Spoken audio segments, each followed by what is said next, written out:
¿Qué tal? ¿Cómo están? Bienvenidos a Tierra TV y un día más para tratar los temas de la producción. Paraguay no es un país aislado. Si ha logrado crecer económicamente y colocarse en los mercados internacionales es precisamente porque depende en gran medida de la colocación de esos productos en los grandes mercados que los demandan. Miren, una simple cuenta con dos de los rubros más importantes de exportación del Paraguay, tenemos casi 5.000 millones de dólares de exportaciones en la última temporada. Casi 3.500 o más millones, nuestro invitado seguramente nos va a dar cifras más seguras, en la cadena de la soja, 3.500 millones de dólares y 1.300 millones de dólares en carne y derivados. Solamente dos rubros.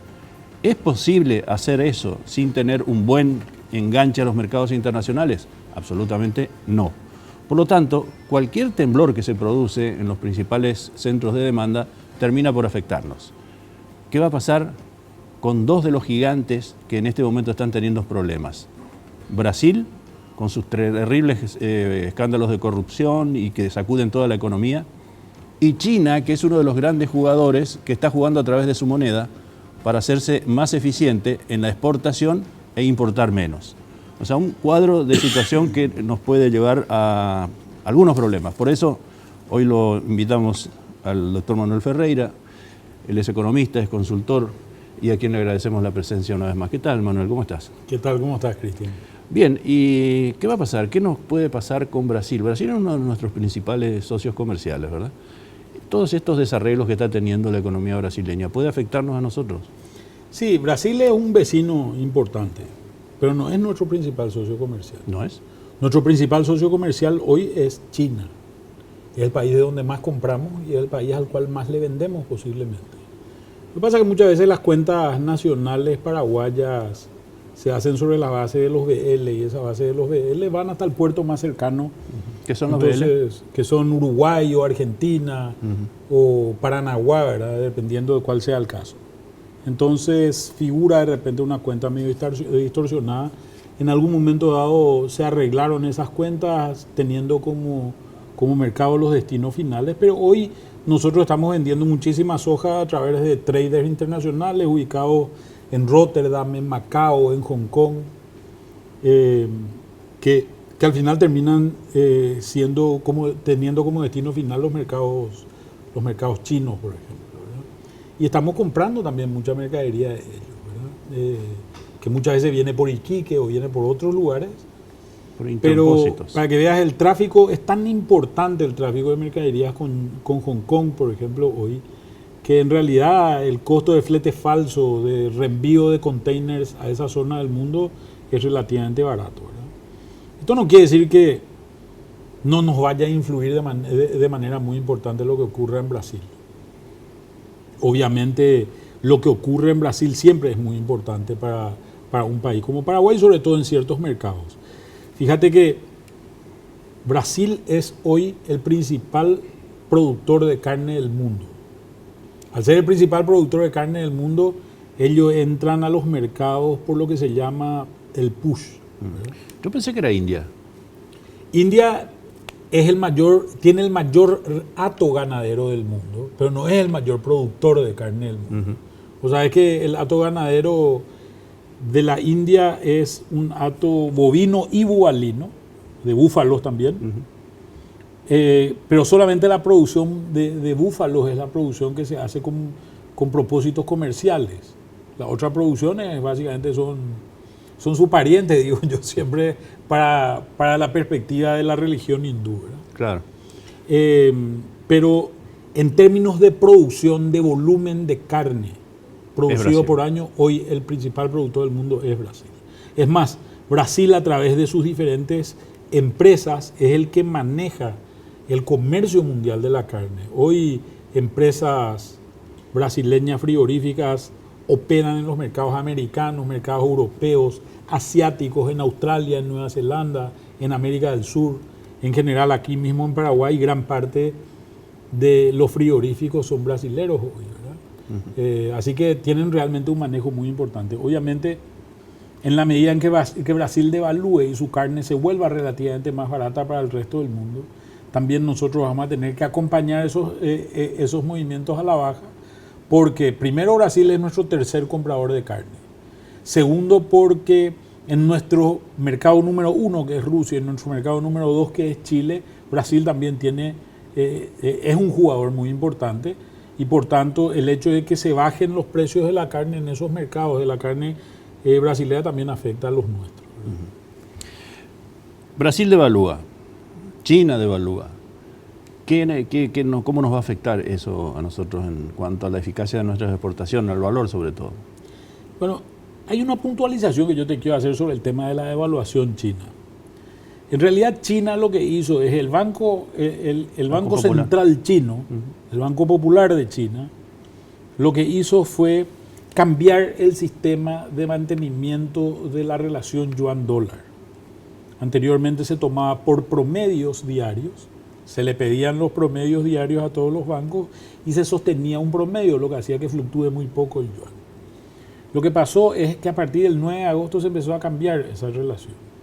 Se empezó a cambiar y se tomó el último número del día del cierre anterior. Eso automáticamente hizo que vaya subiendo la cotización del dólar en la China y automáticamente la intervención que hizo el Banco Popular chino fue en el sentido contrario.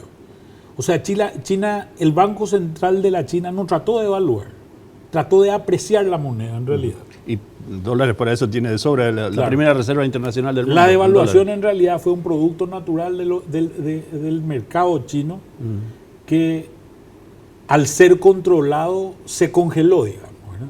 O sea, si hoy liberas el mercado chino, seguramente el yuan se va a devaluar, pero en realidad China está haciendo muchos trabajos para controlar, porque China es un país que ha crecido sobre la base de la inversión y no sobre la base del consumo principalmente. Entonces, creo que esta es una puntualización que es importante. De todos modos, el resultado final ha sido una devaluación mínima todavía, pero una devaluación del yuan con relación al dólar, y eso ha encarecido, ha hecho que ha impactado en el precio de los commodities. Fundamentalmente, yo siempre quiero distinguir commodities que están por encima de la tierra y commodities que están por debajo de la tierra, ¿verdad? A ver. Los commodities por encima de la tierra en general son commodities alimenticios, agrícolas. Los que están por debajo de la tierra son minerales y petróleo. Entonces, cuando hablamos de estos commodities por encima de la tierra, que son los que más nos impactan a nosotros, que son creo que somos los productores. Los productos alimenticios en general, estos productos en realidad tienen una demanda estable y de largo plazo. Si vos te pones a pensar, China metió en los últimos 20 años 20 millones de personas a su clase media cada año. Esto es un 400 millones de clase media. Pero con un poder adquisitivo limitado, estaba leyendo hace unos días. Claro, lo que pasa es que entras a la clase media y después vas subiendo, ¿verdad? Lo primero que demandás seguramente es carne de pollo, lo segundo que demandás claro, es una conversión de los hábitos alimenticios, cerdo, de vida, pescado, sí, etcétera, etcétera. Entonces, esta conversión de hábitos alimenticios es una conversión que es muy importante en el mediano plazo. Y ten en cuenta que en realidad cuando vos hoy comes un kilo de pollo, en realidad lo que estás comiendo son 300 gramos de soja y 700 gramos de maíz, ¿verdad? Con gusto a pollo, le digo yo siempre a la gente, ¿verdad? Pero en realidad el pollo es el principal convertidor de proteína vegetal a proteína animal que se conoce hoy. Entonces, ellos están comprando gran parte de la soja y gran parte del grano que hay en el mundo justamente para producir carnes, que al final es la demanda principal que están teniendo de esta nueva población. Fíjate que el chino promedio pasó de un PIB per cápita de $200 en el año 1980 a 9.500 en el año 2013, ¿verdad? O sea, realmente un incremento que es 40 o 50 veces lo que ganaba anteriormente. Y una persona que gana 40 o 50 veces más come distinto, se mueve distinto, se viste distinto, hace muchas cosas, a pesar de que el gobierno chino es un gobierno, el ciudadano chino es una persona que tiene años también de una costumbre de ahorrar, ¿verdad? Que ha sido muy importante. Es muy chino eso. Manuel, te propongo una pequeña pausa, volvemos enseguida. Hacemos el tema relacionado con los cambios, los reacomodos en los mercados internacionales, pero después vamos a tocar un tema que a mí me parece que va a ser muy interesante. La salida al Pacífico. Hoy está acá la presidenta de Chile, ha venido con algunas propuestas y queremos hablar de eso también, pero después de la pausa.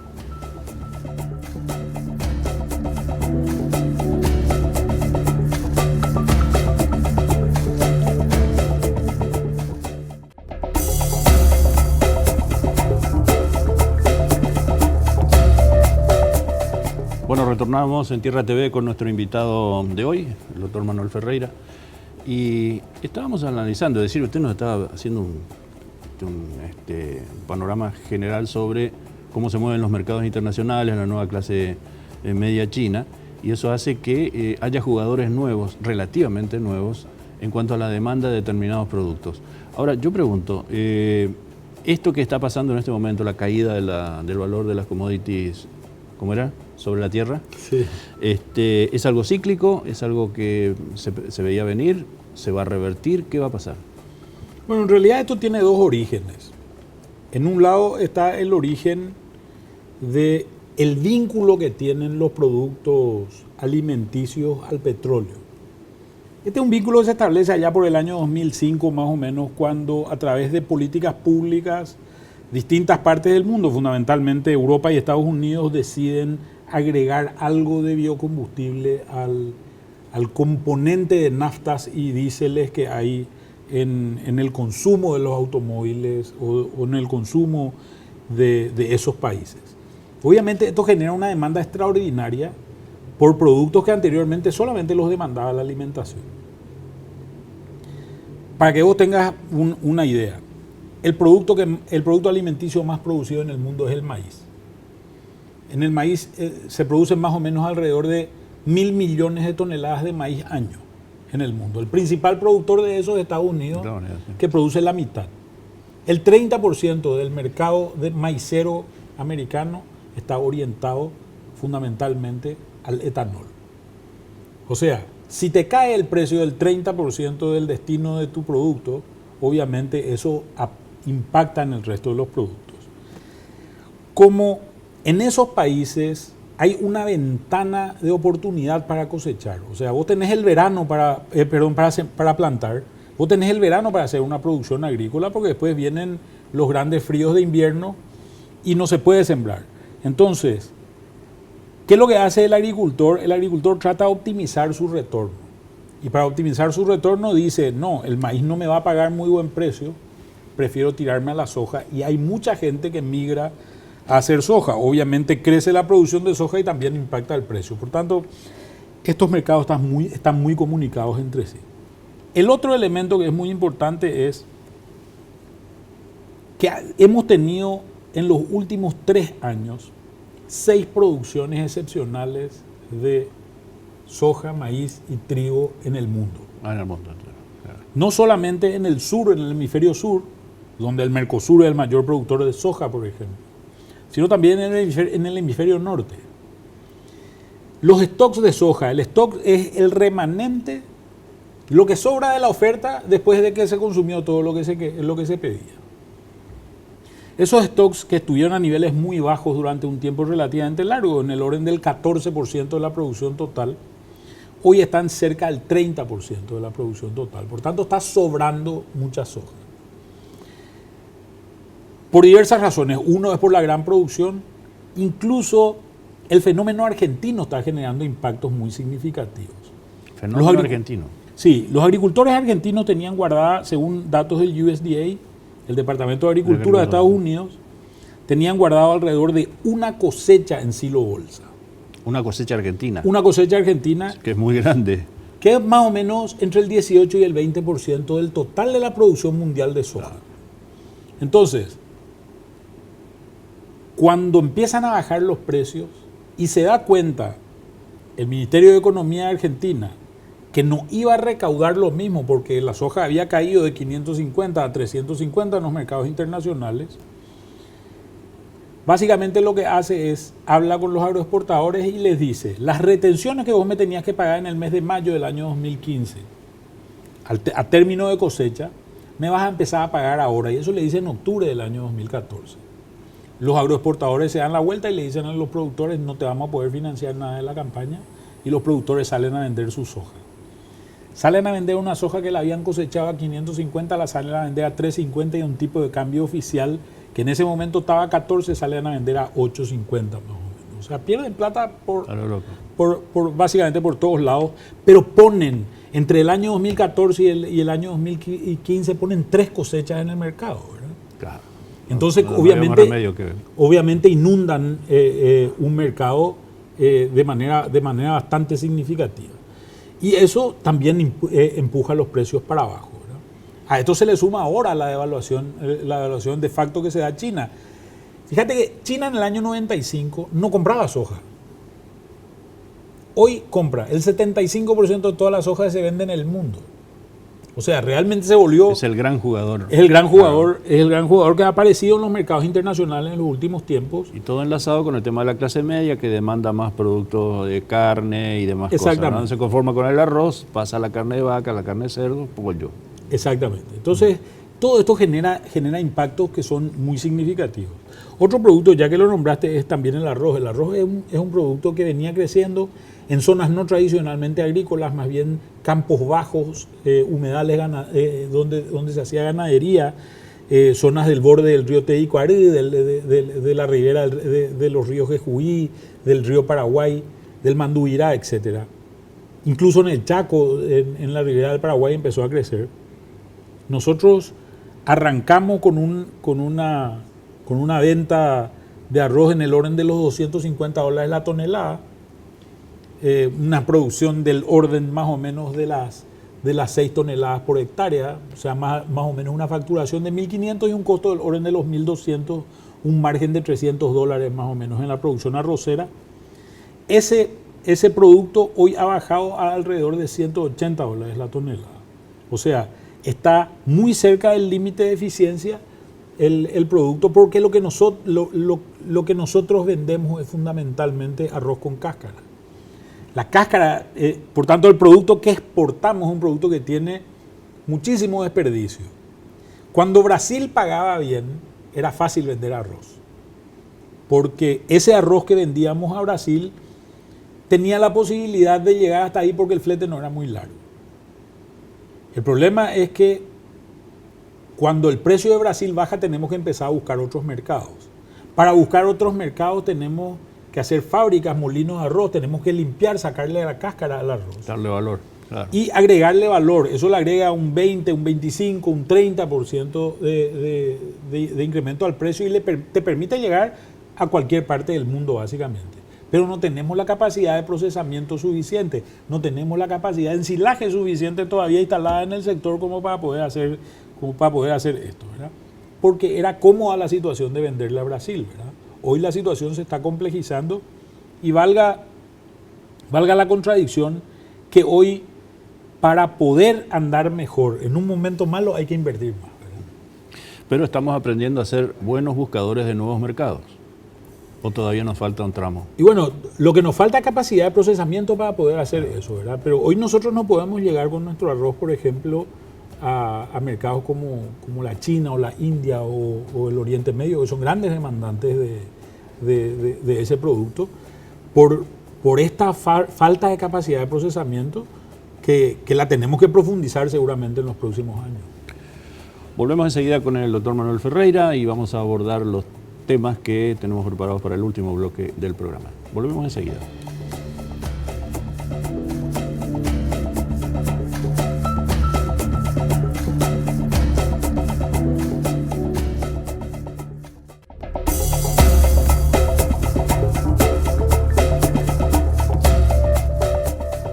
Estamos de vuelta en Tierra TV y con el doctor Manuel Ferreira para abordar un tema que a mí siempre me resultó, pero quiero confesar, Manuel, este tema. ¿Por qué no hemos hecho un esfuerzo realmente serio para salir al Océano Pacífico, que acortaría una cantidad de cuestiones de logística para la colocación de producción, a través de Bolivia, por ejemplo, que está haciendo un trabajo muy bueno con sus rutas, interconectándose con puertos del Pacífico en Perú, en Chile, ¿verdad?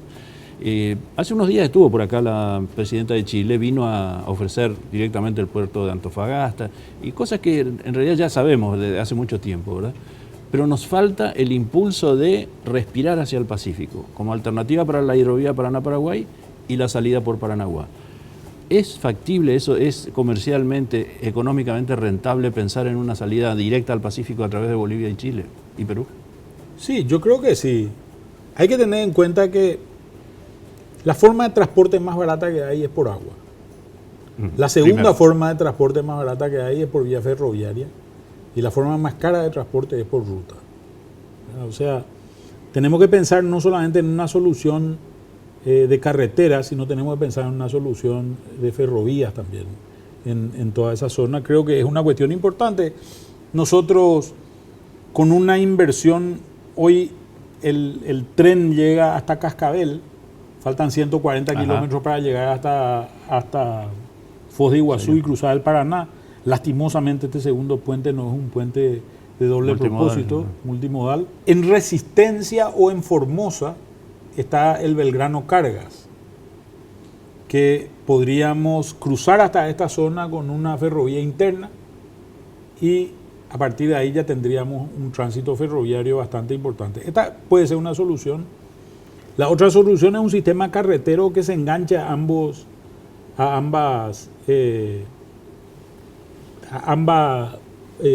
posibilidades, o salir por Bolivia o salir por Argentina, ¿verdad?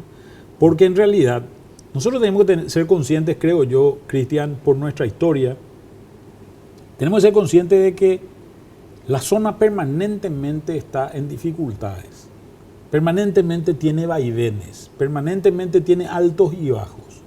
Y nosotros tenemos que tener alternativas, no podemos casarnos con una sola situación, ¿verdad? Entonces tenemos que poder salir por Bolivia y cuando Bolivia nos hace problema poder salir con Argentina y cuando Argentina nos hace problema poder salir por Brasil o poder salir por la hidrovía o poder salir por el norte, por el sur, por el este. Creo que tenemos que tener todo diseñado. Para eso la inversión logística paraguaya tiene que ser muy importante y tiene que ser tal vez un tema de gobierno que tiene que ser tal vez el más pensado de todos, ¿verdad? Esto es sumamente trascendental. Ponete a pensar que cómo se desarrolló, por ejemplo, todo el sistema portuario paraguayo a partir de una ley que fue relativamente simple. Hoy la NNP tiene menos del 5% de la carga y tiene como todo 40%. El resto es privado, claro. Y con una alta eficiencia, menos personal, menos costo hora de operación, todas las ventajas. Entonces, creo que todo esto hay que pensar, pero hay que pensarlo a diversos niveles. Gran parte de los productores del este se han sojizado por el impacto y por la importancia que ha tenido la soja en esa zona. Hoy están buscando alternativas. Hoy hay mucha gente hoy se están haciendo cerdos en esa zona. Se está haciendo mucho yerba mate, que se habían cortado yerbales antiguos para plantar soja. Para poder plantar soja. Hoy se está haciendo leche en distintas zonas del país. Tenemos la oportunidad de hacer pollos, de hacer más carnes, de procesar gran parte de esa producción que tenemos internamente. O sea, nosotros tenemos un camino por avanzar todavía muy, muy, muy importante que hacer. Pero también en un momento dado para el productor fue muy importante decir, con los precios tan bajos que había de la tierra, con los precios tan altos que había de la soja, decía, con lo que me sobra este año, más el financiamiento que me da el banco, me compro la tierra del vecino, ¿verdad? Hoy lo que pasa es que la tierra del vecino ya es incomprable, por el precio que tiene, ¿verdad? Entonces hay que empezar a pensar en alternativas distintas. Ya. Bueno, para volver al tema financiero, y creo que vamos cerrando acá, habrás escuchado mucho el tema de la devaluación del guaraní. Como una manera de ponerse a tono con lo que está pasando en toda la región y prepararse para lo que probablemente ocurra cuando Estados Unidos decida levantar un cuarto de punto sus famosas tasas de interés. ¿Qué opinas respecto a la devaluación como herramienta de nivelación financiera, económica? Bueno, yo creo que es complicado usar esta herramienta porque nunca se sabe bien cuál es el límite, ¿verdad? ¿Hasta dónde vamos a devaluar? Si lo hacemos de motu propio, ¿hasta dónde vamos a devaluar? Si la utilizamos como política, ¿hasta dónde vamos a valorizar? Porque en realidad esa devaluación o el tipo de cambio es un precio. Y lo que estamos haciendo es interviniendo y tocando un precio que puede ser complejo. Entonces, si yo devalúo más de lo necesario, seguramente voy a encarecer la canasta familiar Y al encarecer la canasta familiar produzco varios temas. Uno de lo que produzco es contrabando, otro de lo que produzco es incremento de costos en las familias y sobre todo esa inflación afecta a la gente más pobre, ¿verdad? Cuando estoy con una moneda sobrevaluada, en realidad lo que hago es fomento que tengo un desincentivo a la exportación en general, ¿verdad? Sobre todo en sectores manufactureros.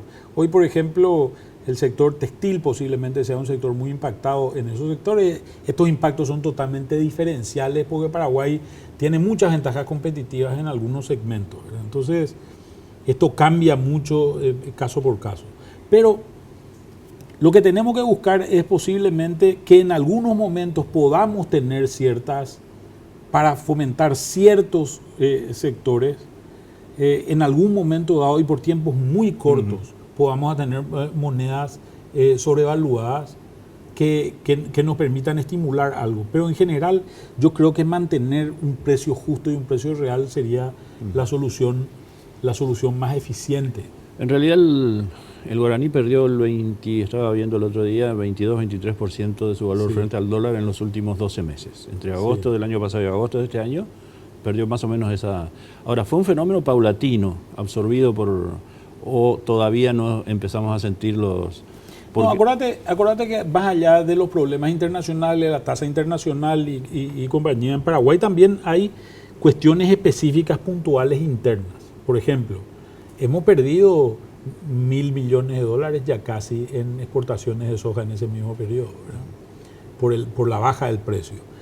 La cantidad de dólares que está entrando es inferior, está bajando el precio de la carne también, y entre carne, soja, maíz y trigo y todos sus derivados tenemos el 80% del ingreso de divisas al país. Entonces, ahí hay un impacto que es un impacto local, ¿verdad? Por otro lado, el Banco Central del Paraguay, que es el banco del Ministerio de Hacienda, recibe 1.400 millones de dólares más o menos del Ministerio de Hacienda todos los años, que es lo que cobramos en dólares en concepto de royalties, fundamentalmente de Itaipú y Yacyretá. Y ese dinero lo tiene que meter al circuito cambiario nuevamente todos los años, ¿verdad? Porque en realidad, por llamarlo de alguna manera, las demandas o las transferencias que hace el Ministerio de Hacienda son transferencias en guaraníes, no son transferencias en dólares. Entonces, tiene que volver a meter eso al circuito comercial. Sumarle a eso que en los últimos 2 años más o menos, Paraguay hizo 3 emisiones por 1.780 millones de dólares. O sea, a estos 1.400 anuales le tenés que sumar 1.780 millones que están entrando al flujo financiero. En la medida en que las obras que fueron creciendo muy lentamente en estos 2 años no se vayan desarrollando con mayor velocidad y no se demande y no se genere retorno con estos guaraníes, es en la medida también en que esos guaraníes van a apretar el tipo de cambio para abajo, ¿verdad? Creo que en la medida en que se vaya moviendo más este tema de obra pública, vamos a empezar a ver un tipo de cambio que seguramente se despega un poco más del valor que vemos hoy. Perfecto, doctor Manuel Ferreira, gracias, muy clara su exposición, muchas gracias por acompañarnos en este programa. Nosotros nos despedimos. Gracias por la atención y volveremos a vernos en este mismo espacio. Tierra TV.